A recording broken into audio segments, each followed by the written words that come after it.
Tyhini la madoda breakfast show omhlobo wenene asoloke lento ethi qho yonke imihla ekuseni ba uvuke ucingane.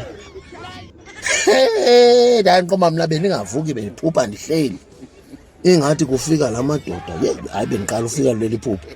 Ndiphupho Steve Tshwete otatu Mathanzima bengamanisi la madoda and surroundile onke emaninzi. Kodwa ndiyawabona uba ngobani Chris Hani anintsi oMadibo Mde bayabuza aba kuma culture nenzani kanye apha eSouth Africa. Ndithi senzani njani? Hey kuvekela mbuzo utsho wonke ngexesha elinye. Bathi oko thina sabhubha. Ndithi nibhubhile kanti abantu ndithetha nabo. Enye yaqhwetha niba yimfunisa utela loo nto yakuyika le ndoda. Ndithi ewe ndizindlebe ndonke.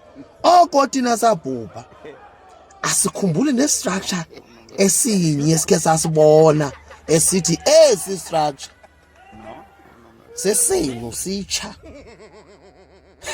Ndithi kwaziphi izistructure zininzi masiyenzelwa abimoli intoni. Bathi hayi sitsho into edibene no-education. Ndithi education. Bathi hayi nini into eniyenzani irenovate zethu iindawo. Eyeni into ayikho eniyakhileyo entsha. Ndithi hayi ndiqo yabona ngoku hayi kunzima ngoku.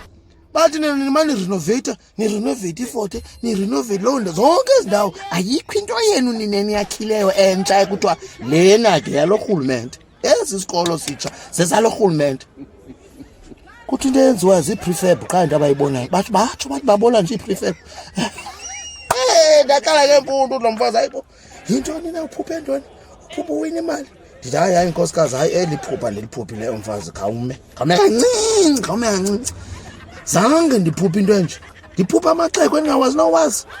Hayi kaloku beme baphupha ngala maxhego madala azana nawo asaphilayo. Andibazi mna ootata uSobukwe ontoni hayi. Kodwa bavelile phuphe.